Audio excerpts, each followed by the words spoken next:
Good evening, and welcome to the Caribbean Association of Principals of Secondary Schools, second installment of Thoughtful Thursday, Season 2, Session 2.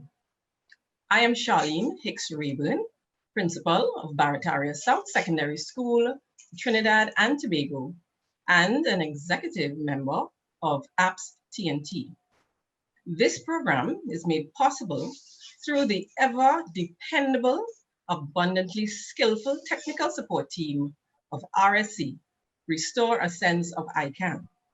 And this initiative is our main marketing tool for CAPS 2021's historic first virtual conference to be hosted in Trinidad and Tobago.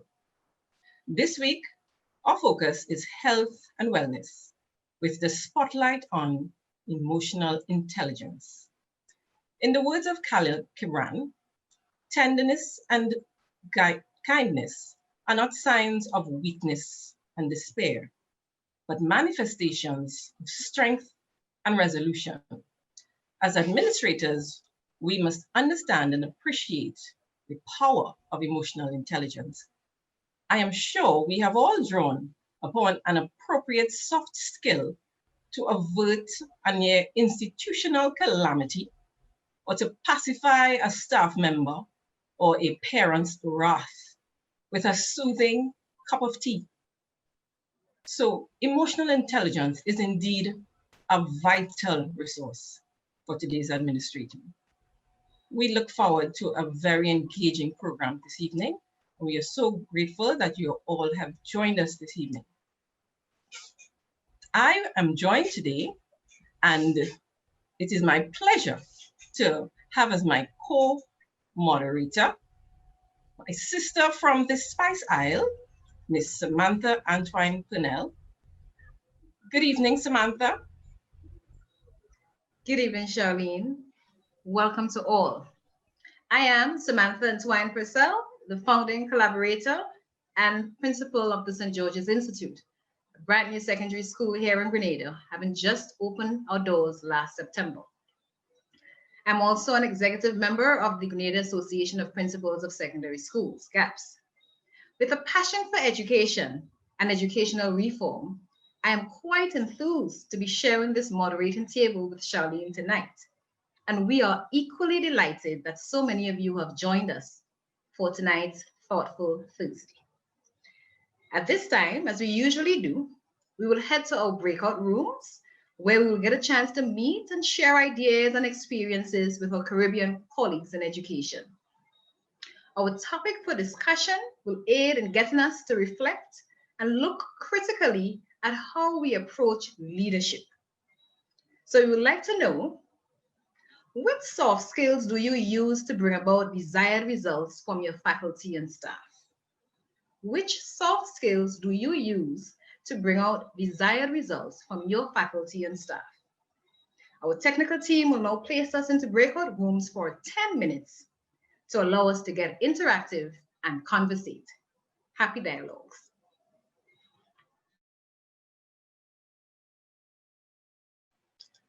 We're all back in the main room. And this was indeed a very enriching experience. Samantha, I just will share a few words of what we shared in our room. I was very fortunate enough. I was in breakout room number 2, and we had participants from Jamaica, Grenada, Belize, and Barbados. And we got a number of examples and ideas that I'm sure all participants have been enriched. One of the suggestions or one of the strategies used by our participant from Jamaica spoke about empathy, the importance of empathizing with and really walking in someone's shoes. You know, especially at this time, it's so important that we recognize that it's a challenge for some, and that when you are in fact empathetic individuals, there's a greater connection, and they can perhaps even trust you, and they are willing to go with you to assist you in achieving those goals and objectives that you set out. We also had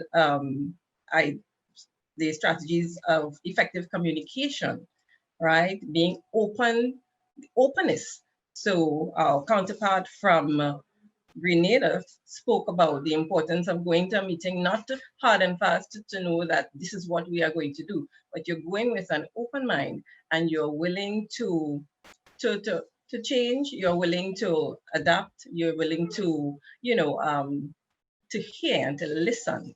And also we spoke about the importance of being authentic in when you in fact, have the relation that you forge, or that you are genuine, because that helps to bring a sense of trust, right? And the people are then more willing to be a part of that shared vision that you have.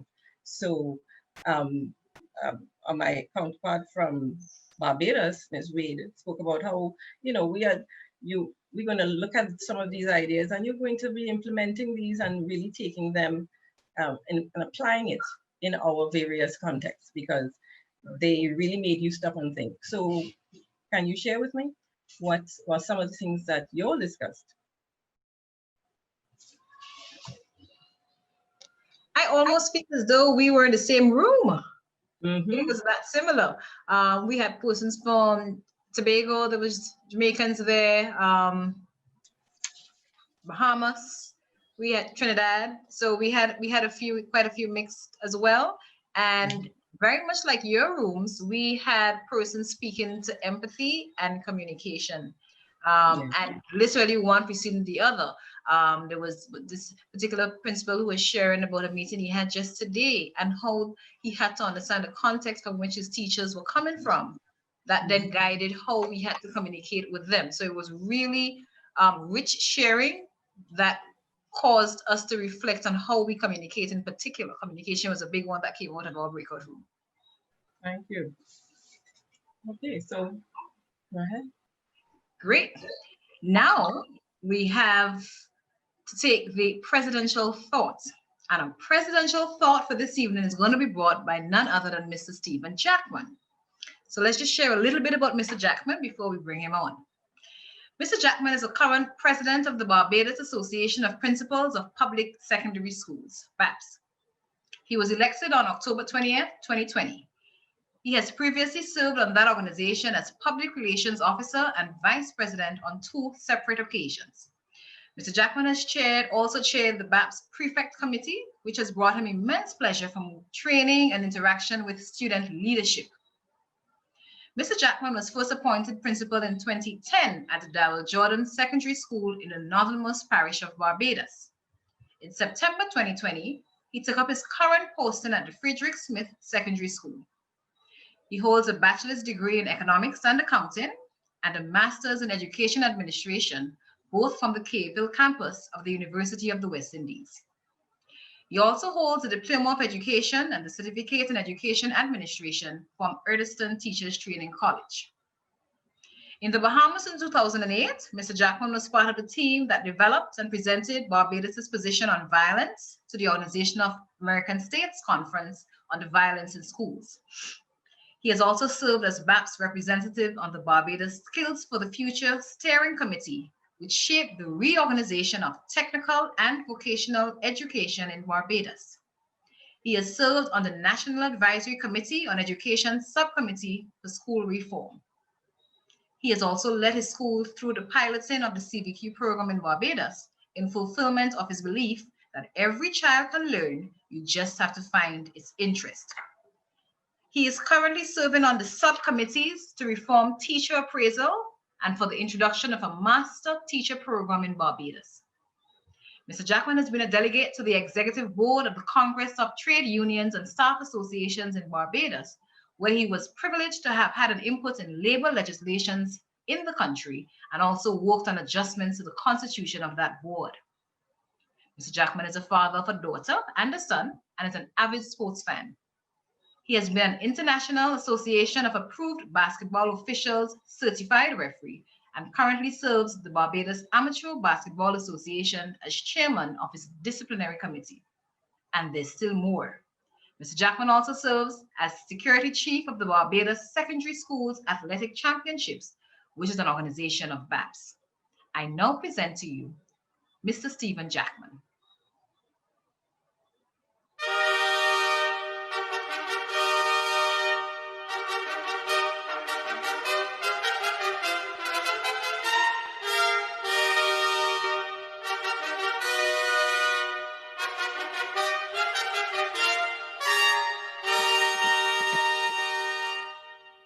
Good evening, colleagues. Let me take this opportunity to wish you a healthy and joyful 2021 from the beautiful island of Barbados. As we learned last week, there is always something to be grateful for. And as we continue with our attitude of gratitude in this season of stress and testing for our region, let us all be thankful to be here. This week, we engage on the topic of emotional intelligence, the application of which, I must confess, is not always as easy as the critics say. As leaders, we are expected to be aware of our emotions and those of the persons around us. Daniel Goleman insists that awareness is not enough, but we must be able to self-regulate while showing empathy to others. I know that we have all tried to practice this as we have navigated the uncertain and sometimes treacherous waters of leading a school in a pandemic.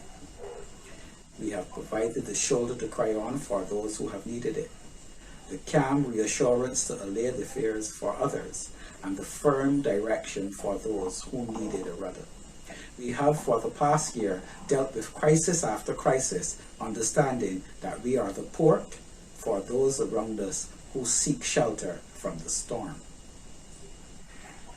We have had to do this while controlling our frustrations at the displacement caused by the COVID-19 lockdowns, the steep learning curve as we switch to G Suite and other online platforms, and the disenfranchisement of large numbers of our students who just could not access either working devices or the internet. Like everyone else, we had concerns about our relatives living abroad and their well-being, and for our own well-being as case after case arrived on all our beautiful shores. And like all, we were unsure about the future.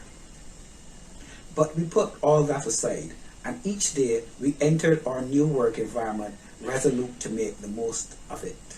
More importantly, we knew we had to provide the stability and consistency for our students who needed an anchor in all the uncertainty around them.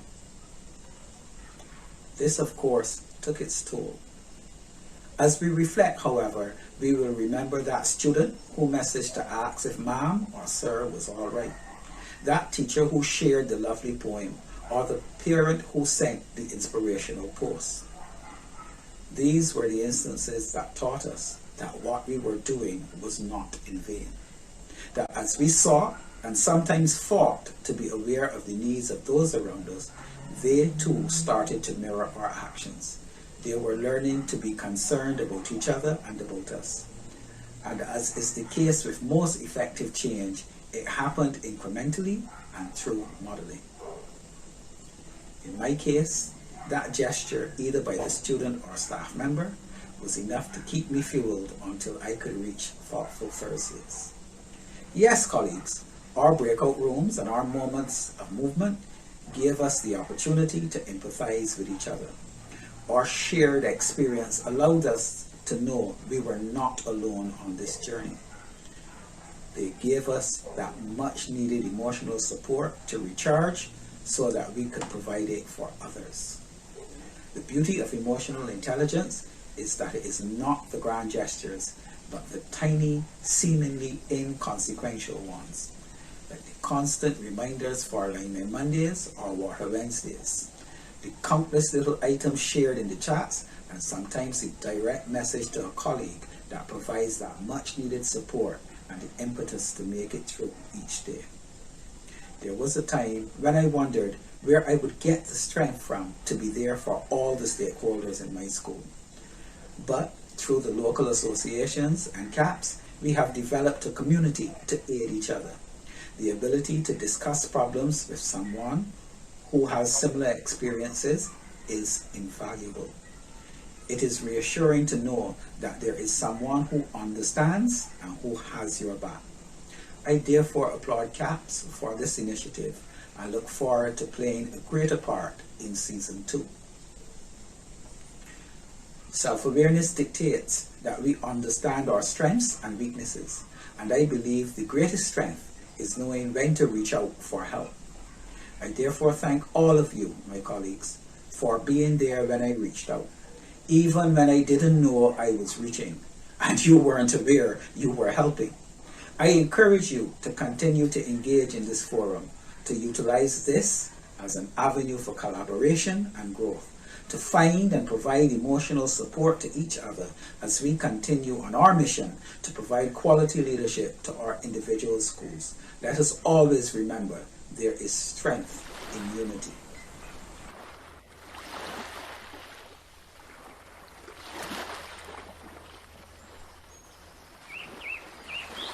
Some very powerful words. Thank you so much, Mr. Jackman, for reminding us that we are the port for around us, those who seek shelter from the storm. And it's the little things, the small gestures that make the big difference. Thank you very much for your very presidential thoughts indeed. A lot to reflect on, and for endorsing what we are doing here for Thoughtful Thursday and the sharing that goes on to help to encourage and to give us that fuel to go through another week. And now we turn our attention to our moment of movement, which Mr. Jackman also made mention of, the importance of this every Thoughtful Thursday. And today we feature Master Francis Williams, whose style is Ta Shang Kung Fu, the ancient art of health and fitness. And this teaches breathing techniques, flexibility, posture, and stances. Master William is from Grenada. He's a former head of physical education who holds a degree in sports science and a 9th degree in degree Black Sash. He's a fitness instructor, a GP refuel instructor, a personal trainer, self-defense instructor, swimming coach, and an ex-Army parachutist. Here now is Master Williams with our moment of movement.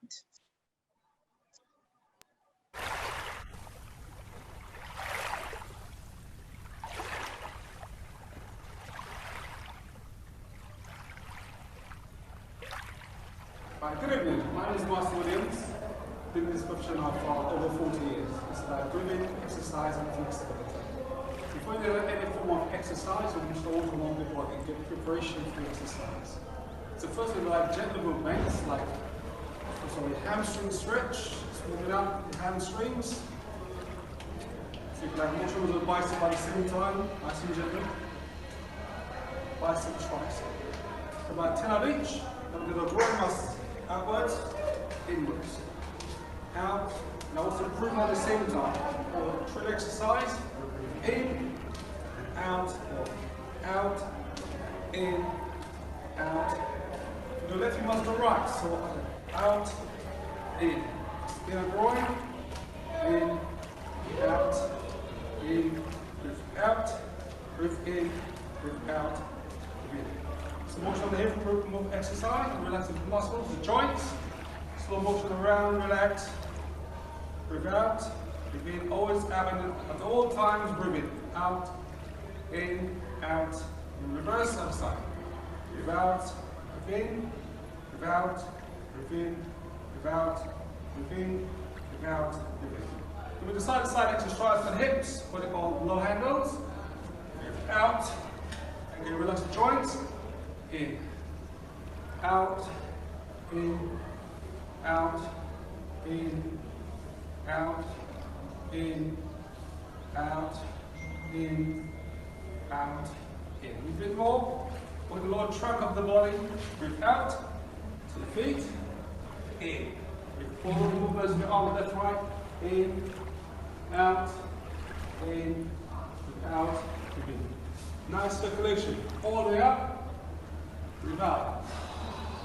Breathe in. Breathe out. At the same time, the lower back stretch. Breathe out. Breathe in. You go up, you go down, out. Out. In. Breathe out. From the top down, work your shoulder joints. Work your shoulder muscles.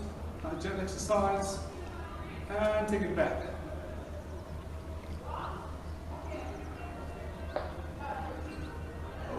One more exercise. So go around one, breathe out, breathe in, breathe out, breathe in, out, in, out. Change arm. To the left, you must the right, on both sides. Breathe out, breathe in, out, in, out, in, out, in, reverse. Out, in, out, in, out, in, out. And change arm. Breathe out. At all times, breathe out and in.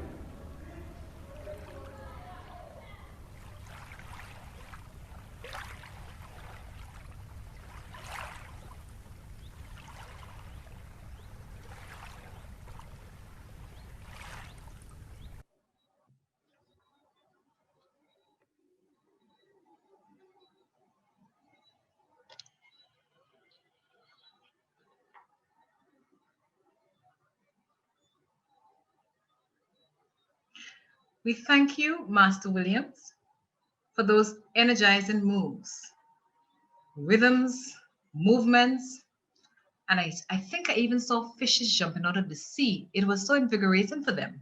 Weren't they?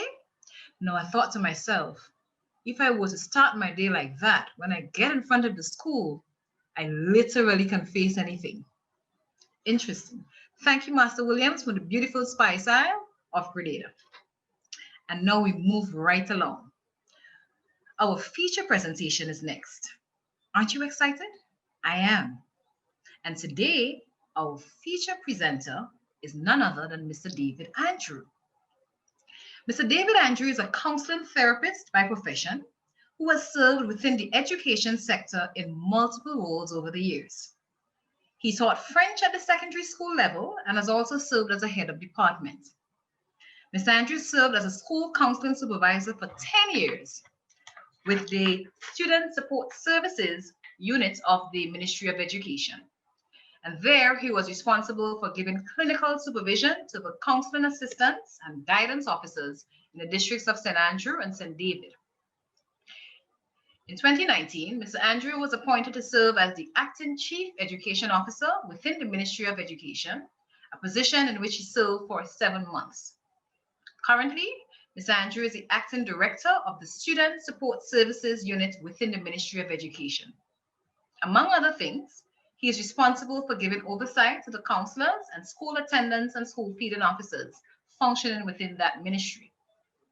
Mr. Andrews' regional experience includes working with the government of Trinidad and Tobago as a guidance counselor in schools, working with a leading employee assistance program provider, Elder Associates Limited, as a psychologist, and he served as an adjunct faculty at the Caribbean Nazarene College, lecturing in the areas of lifespan development, abnormal psychology, and interpersonal relations.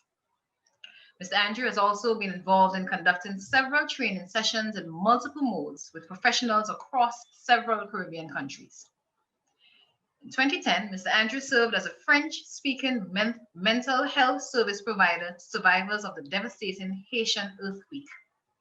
He received the 2017 Scholastic Achievement Award given by the Clinical Network Conference for an outstanding alumnus who has evidently helped improve the lives of others. Mr. Andrew pursued his studies at the Caribbean Nazarene College in Trinidad and Tobago, obtaining a Bachelor of Arts degree in General Studies, graduating summa cum laude with concentration in psychology, and a master's degree in counseling, graduating magna cum laude. And he's also now currently a trained counseling therapist. Mr. Andrew loves people, and he believes that our society's greatest asset is its human capital, and our ability to get the best out of them determines our effectiveness as leaders and our ultimate success. We are very pleased to present to you Mr. David Andrew. Good evening, everyone, and thank you very much. Let me take this opportunity to wish every one of you a very successful, prosperous, a year 2021 with health, wealth, prosperity, peace of mind, well-being, and every good thing you desire for you and your families, right? I know we've come from 2020 with quite a lot of turmoil, and 2021 hasn't shown any signs of letting up just yet, but I want to wish you all the very, very best. Thank you. Now, let me say how thrilled I am and privileged I feel to be a part of this esteemed platform with you educators across the Caribbean. I feel very much at home, and it's a privilege to be with you tonight. Let me extend commendations too to the Caribbean Association of Principals of Secondary Schools, I think I have it right, for the work that you have been doing as educators across the region. In this particular time, it's been a really, really tough time for everyone, and it's been no easier for you as educators having to adjust to new media to disseminate your educational and try to achieve your educational goals. I know it's been a struggle, getting students contacted, making sure they stay in touch, and getting your curricula delivered and all of those. So we want to thank you for the effort you've put in to ensuring that we continue the delivery of education and instruction to our nation's children. But let me commend you too for this very platform that you, and this forum that you have created. Certainly it's probably no doubt an opportunity that you embraced coming out of these times, and commendations are in order for you as you embark on discussing such an important topic this evening, that of emotional intelligence. Now, let me quickly say the topic emotional intelligence is a pretty large one, and the few moments I'm assigned probably can't do the kind of thorough justice that we'd want to do if we want to touch the skills needed to practice and to be emotionally intelligent and to display the emotional literacy that we hope we can display as leaders. But nonetheless, I trust in the few moments I have, there will be some nuggets that we can get through and leave with. So allow me to share my screen.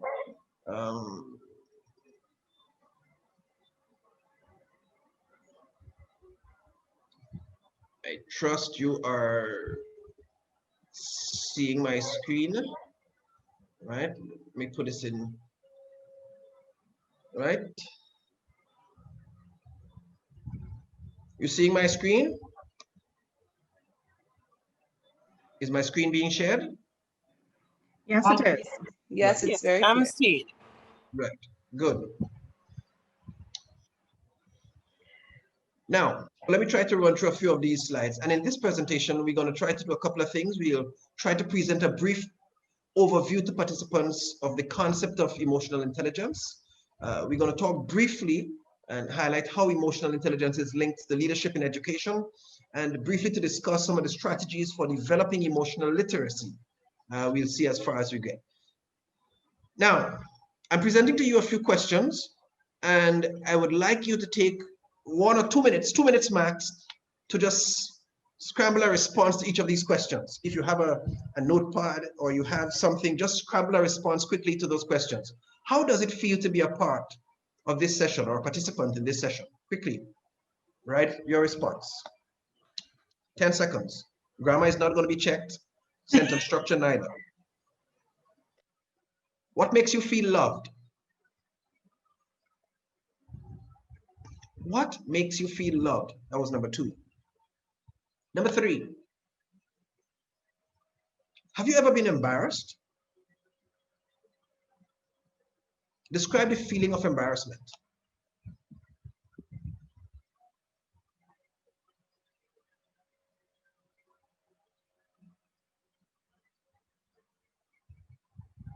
Number 4. What are you most afraid of? What are you most afraid of?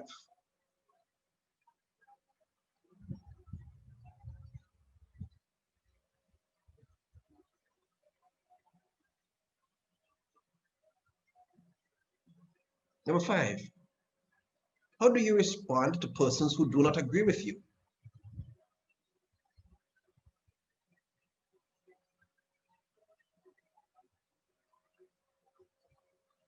Number 6. How would you like persons who disagree with you to respond to you?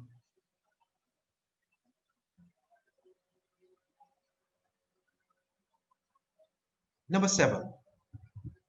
Describe your feeling at the thought that some persons post explicit sexual content involving a minor online. Describe your feeling at the thought that some persons post explicit sexual content involving a minor or minors online.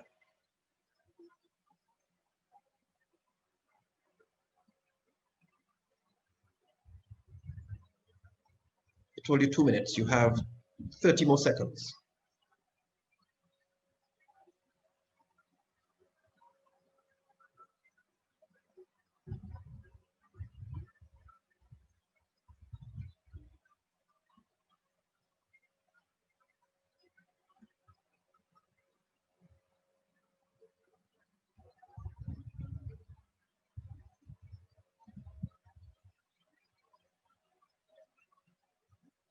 Okay, so your time has passed. Now I've just asked you to answer 7 or so questions. I'll be happy if at least 2 persons just tell me, make any comment in relation to that exercise I just gave you. Any comment that comes to mind. What do you feel about this exercise? What do you think about it? Is there anything that crosses your mind? Any comment coming out of this exercise? Quickly. Would you just go ahead and unmute your microphone and share if you have a comment on this exercise, how you feel about it, what you think of it, if there's something particular that jumps out at you here. Question 7 was out of left field. Say that again. Question 7 was? Out of left field. Explain to me what you mean. I'm not sure I heard you clearly. It didn't line up with the other 6 questions. Okay. It's different. Okay, you felt it was different. I'm kind of interested in that response, but I'll take it there. Anybody else? Thank you very much for that comment. Yeah, I found that it was far more difficult than it looked to answer the questions. It was far more difficult than it looked to answer the questions. Thank you. Thank you very much for those responses. Is there any last person who wants to comment before I move on? It's about myself, my feelings. Yes. It's about how the questions relate to what I feel or how I feel or what I think. So it's like more getting to know the person. Right. Thank you. I appreciate all of the responses, and I know we can take a bit more time and hear some more participants, but I'm not sure the time affords us to examine it that way, but hopefully you can refer to these questions as we go further in the presentation, but certainly I appreciate the comments you made. And it's quite true, all that you've said concerning that, and you would see the relevance of it as we go further down. Thank you. Now, let me quickly say that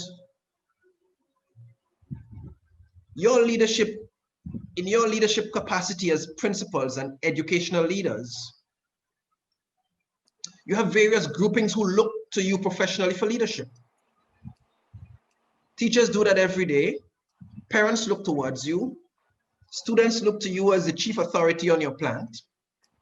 Even colleague principals. I heard the president's address earlier, the president's words, and he did mention leaning on other colleagues, even when you were not aware you were leaning. And so all of these groupings, parents, students, teachers, and colleague principals, look towards you for leadership. And at any given point, all of those faces you see there can represent the emotional state of any such person, any person that depends on you for leadership. You, given your mandate, it's important that you understand and be able to negotiate all of those faces and feelings to get the job done. In fact, your leadership mandate is to synergize the efforts of persons in the school system or the school community towards a common goal. And so whatever the emotions they might be struggling with, it's important that as a leader, there's a certain ability to understand them, to deal with them, and so we push. Even before we define what emotional intelligence is, let me put forward to us that we feel before we think. It's critical to know that, because before we process and think of all of the logical responses, feelings set in. In fact, original theorists, Darwin and some of those guys, they purported that feeling had a warning function, in that as you feel, it prepared your body to take certain action. In fact, that's when that was born. And in fact, up to now, we do believe that we know of the fight, the flight or fight response that the body adapts to. And it comes out of feelings. Feelings alert you that something is amiss, something needs to be done, something needs our attention. And so it has that. So even before you think carefully about what really is it, you feel a certain way. And so we need to understand the value of feelings and how important it is in light of the fact that it precedes thought and cognition. We'd understand that the emotional brain, that red spot being the amygdala, the center of emotional control. And so when things happen, that center secretes or gives commands to secrete neurotransmitters, as they're called, hormones that send signals, feeling signals across the body, and then we interpret it as what they really may be. And over time, those can become patterns that we refer to as default, become our default ways of responding. But let me move quickly to, you have heard, and know that being all educators, you'd know of Howard Gardner's multiple intelligence theory and talking about the different intelligences that people could have. Emotional intelligence, popularized by Daniel Goleman, is also viewed as an intelligence. And in some ways, it can be a combination of some of the intelligences that Howard Gardner presented. And a definition says, it is our ability to recognize, understand, communicate, and manage our strong emotions and those of others. So it's our ability to recognize, understand, communicate, and manage our emotions and others' emotions. And as educators and principals, you need to be able to recognize yours as well as your students, your principals, your teachers, your parents, all of those emotions, and be able to harness them to the common goal. Emotional quotient, EQ, referred to as EQ here, is a basic requirement for effective use of IQ. In fact, it's a strong belief that without EQ, even people who are highly intelligent, who have a high IQ, may not be as effective. And sometimes we say, how could such a smart person do such a dumb thing? Sometimes it could be a lack of emotional intelligence. But when we talk emotional intelligence, get it right, we're talking about being aware, our ability to recognize, understand, communicate, and manage those emotions. Let's move quickly. Now, there are several skills involved in emotional intelligence. Several theorists talk of emotional awareness, being aware of the emotions that they exist, not just being clueless as to whether or not you feel a particular way or if you feel a particular way. So emotional awareness is one of them. The ability to harness those emotions and aptly apply them to tasks like thinking and problem solving. So sometimes when emotions surface and we understand them, we are aware of them, we can harness them to a good end. That is part of the emotional intelligence we're talking about. So the angry student that comes to you, if we understand why that anger, how that anger, it's probably going to be easier to treat with it. Then the ability to manage the emotions, which includes both regulating one's own emotions when necessary and helping others to do the same. Now, those are just three of the popular skills associated with it. Goldman talked about self-awareness, he talks about self-regulation, he talks about motivation, empathy, and social skills as being all necessary skills inside emotional intelligence. And we can talk about each one of those at length, but we don't have the time to examine them now, so we move. Now, when we talk about emotional literacy, so we know it's to recognize, understand, communicate, and manage the emotions. But it's the practice of engaging with others in a way which facilitates understanding of our own emotions and others' emotions too, and then using that understanding to inform our actions. So the literacy part requires that we engage with others in a way that reflects our understanding of our own emotions. You know, sometimes I hear people say things like, I'm feeling away. That's not really helpful, because even if you're a colleague, how do you respond to another colleague who just feels in a way? What does that really tell you? But to understand your own emotions and to harness them, to use them in a way that allows you to understand your emotions and the emotions of others to inform our actions, right? It is the practice of engaging with others in a way which facilitates, sorry, my slide was sticking a bit there. To be emotionally literate is to be able to handle emotions in a way that improves your personal power and improves the quality of life for you, and equally important, the quality of life for people around you. So it's critical, once we talk emotional literacy, if it's understood, if our literacy improves, it increases your power on the situation. I think in one of the groups we had, I listened to one person talk, or was it in the reporting session? Somebody reported that at times when you listen and you display some of those skills, you get a different response from even the troublesome type students.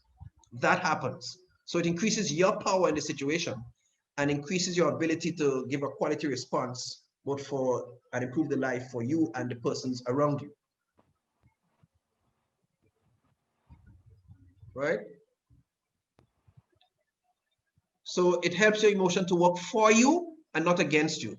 So even if we feel angry, it should not result in us finding ourselves in a worse off position. If we are emotionally intelligent, if we have emotional literacy, because the emotions and emotional literacy would help our emotions to work for us, not against us.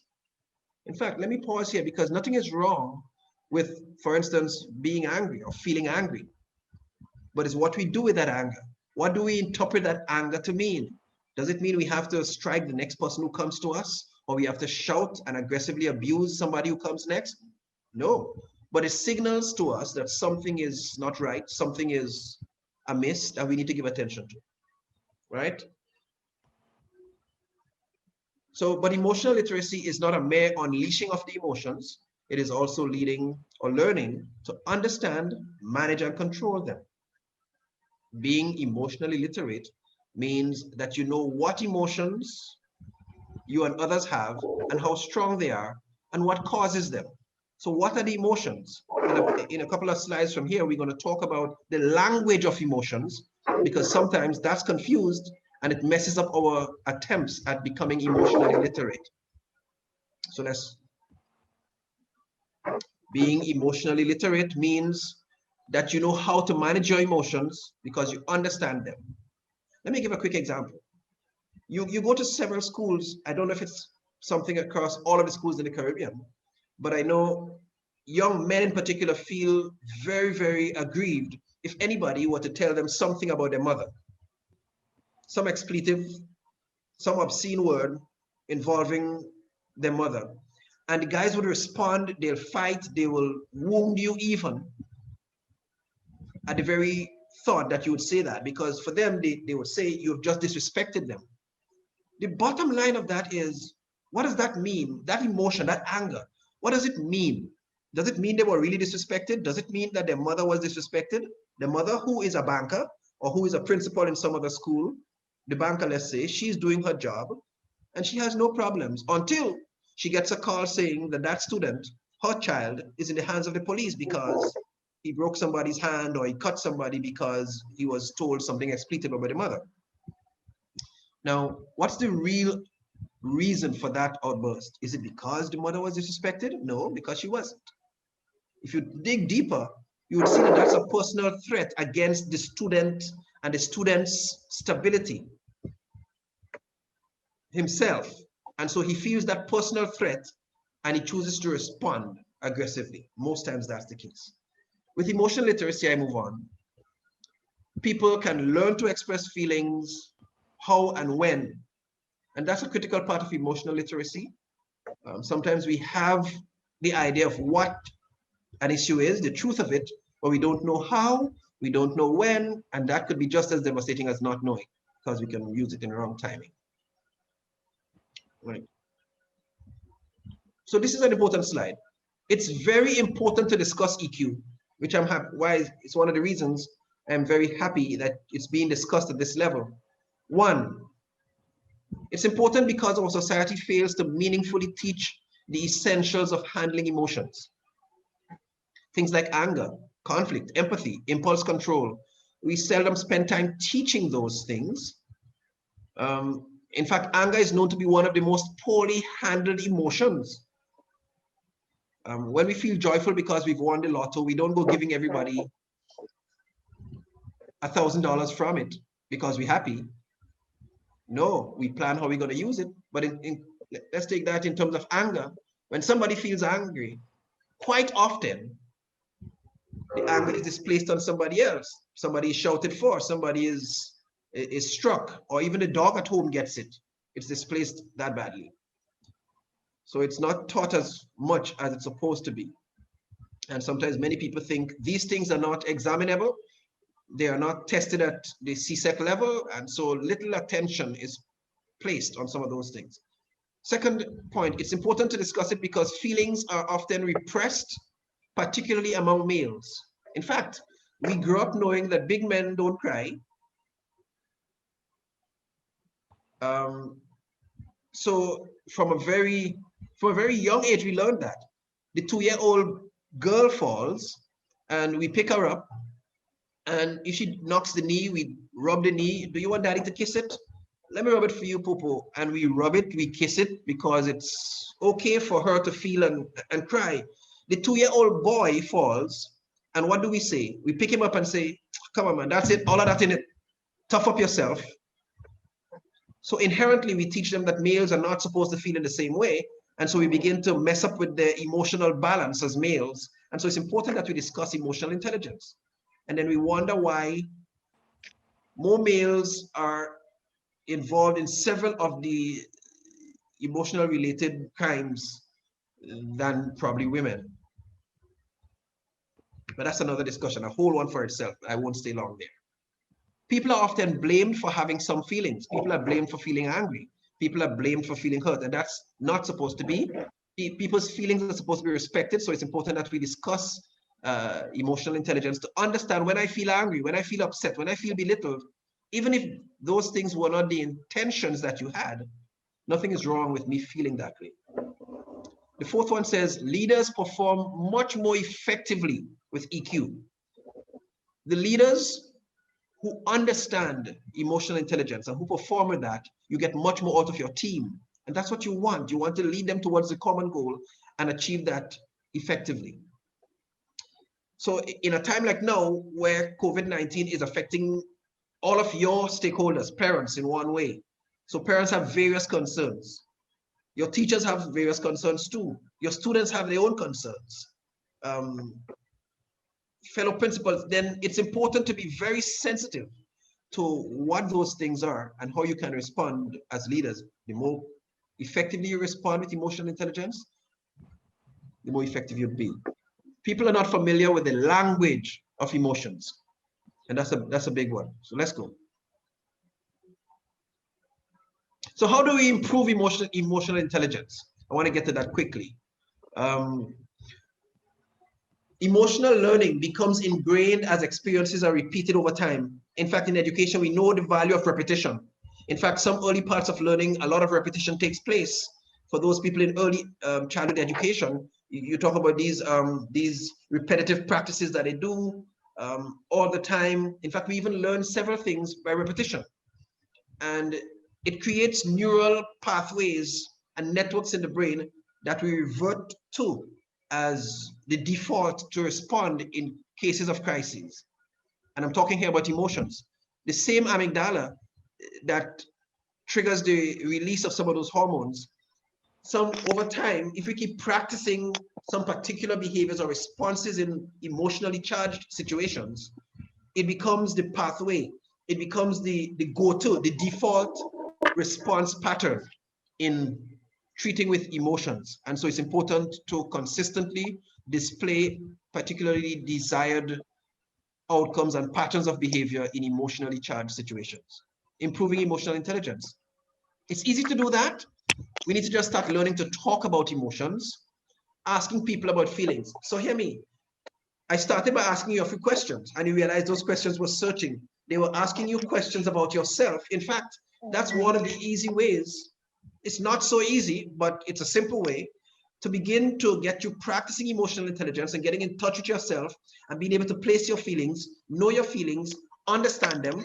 And that's why I ask you those questions. And if we had more time, we probably could examine each one of those questions and see the individual value of those questions for emotional intelligence. But that's what it's geared to doing. Simply talking about feelings. Simple things like, how are you today? You know, many times when we ask this question, we really don't ask it because we care about the feelings of somebody else. We ask it just out of cliche communication. In fact, half the times when we ask, how are you?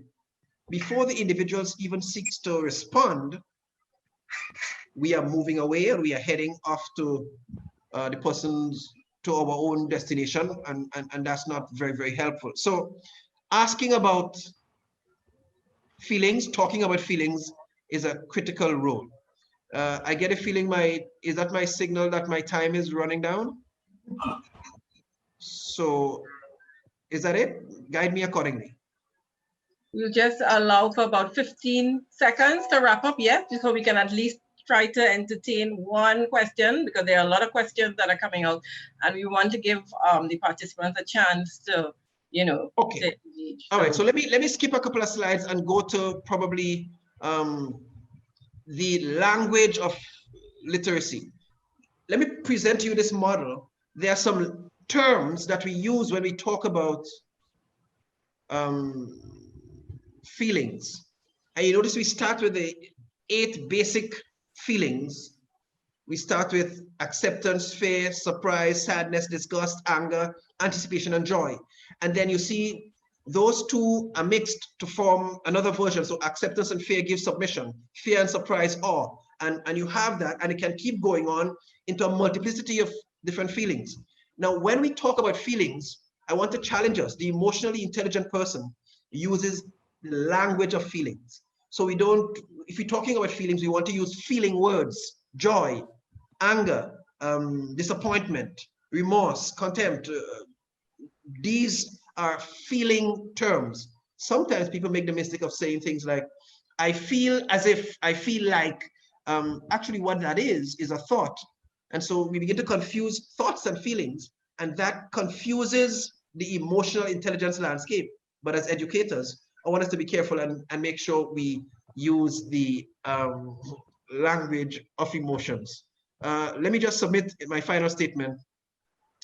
Emotional intelligence is so critical that as leaders, the more of it you know, and the more you can effectively be in tune with your own emotions, it would avoid transference and counter transference in a negative sense on persons. It would allow you to be able to be more empathetic and to respond to people in a more meaningful way, and to get them to respond better to you as well, and to help you better achieve the objectives that you set out to achieve. So I encourage all of us to do more to become emotionally intelligent and to display it in our line of leadership in education, particularly in this time.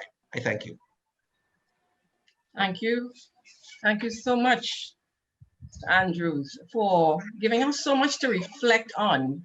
And just from the chat and the discussion that we see ensuing, so much questions. We want to know, some of our participants want to know, where can you, what resources are available that if you can recommend for them to get further insight into emotional intelligence?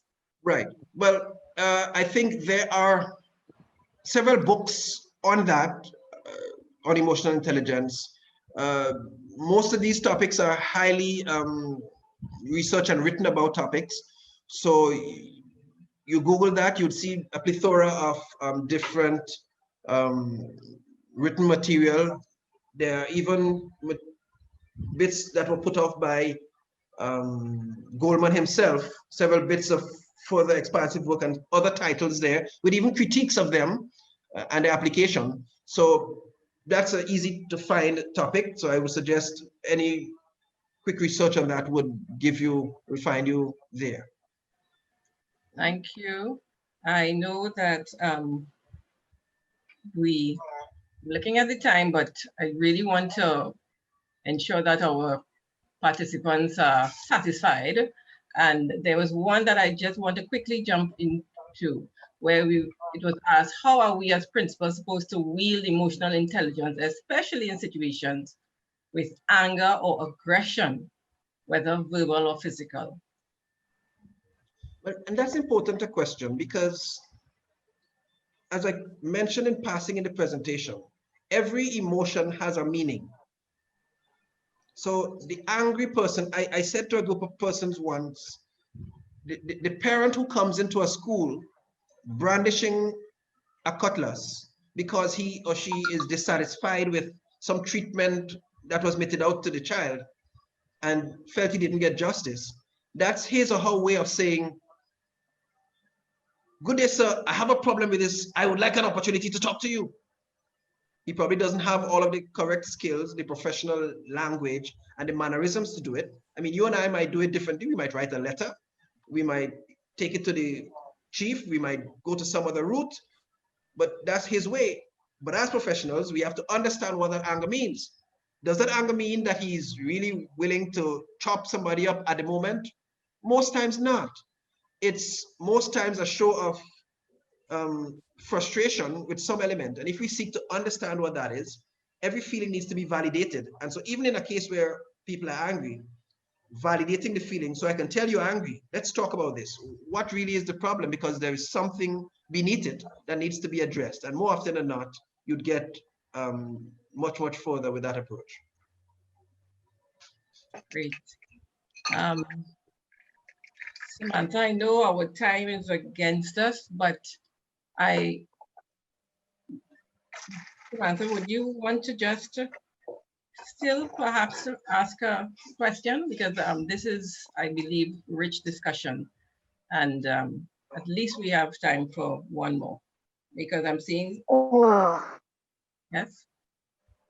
I think as opposed to a question, I want to make a comment and speak on behalf of some of my colleague principals when I say, Mr. Andrew, you made us feel tonight. You got us in touch with our emotions. You got us to go through a range in a really short space of time. And I know you have a lot more to present. I know we're against time, but you made us feel. So we leave here understanding that it is possible in a very short space of time to identify with our feelings. And we can then replicate that in the situations that we get engaged with in our classrooms or in an office or at school, that we can help the process by first and foremost identifying our feelings. So thank you. You're most welcome. It was a pleasure. Yeah. Thank you all for having me. Thank you very much, Mr. Andrews. And I think we can, on that note, just simply really endorse what has been said. And I ask participants to continue to post their, their suggestions and in the chat, and we can continue to read those, but a very rich and engaging dialogue.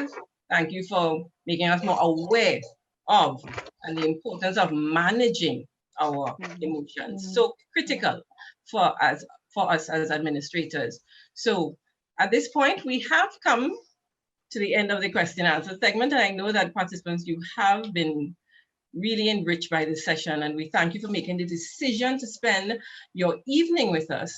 Please, we want you to encourage your fellow administrators to be part of this movement as we work on improving our digital landscape, or digital footprint, sorry. And we ask that at this time, you please complete the evaluation form through the link in the chat. Your feedback is extremely important to us. And I would just like to very quickly thank my co-moderator for this evening as well, for making this maiden voyage with us. And I just hand it over to you at this time, Samantha, for you to make your closing comments. Thank you, Charlene. The pleasure was, I think literally the pleasure was all mine. So we want to thank all the persons who made this evening's presentation possible, the hardworking people behind the scenes, RSC and the tech support team. We want to give a really great thank you for your continued excellent work. We want to thank Mr. Jackman for that presidential thought today.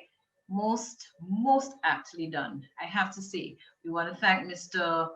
Master Williams for his moves. So we thank Master Williams, and we want to thank, of course, our feature presenter, Mr. Andrew. We wish to take this time to thank all of you principals for coming out this evening. And we want to remind you that in our effort to reach the various facets of leadership in this noble profession, we continue to build on a structure of Thoughtful Thursday through specific weekly themes. Therefore, themes will continue to focus on, in week 1, administrative professionalism, week 2, health, wellness, and safety, week 3, innovations in education, including technology, week 4, highlighting the culture of our various territories, and for the months when there are 5 Thursdays, youth of the Caribbean will be highlighted. Next week, our focus will be mental health. Now, principals, assistant principals, middle management, administrators, all of you have come out tonight. We thank you. And we say, if you want to stay sane, don't think about missing next week. Have a blessed evening. Thank you, Charlene.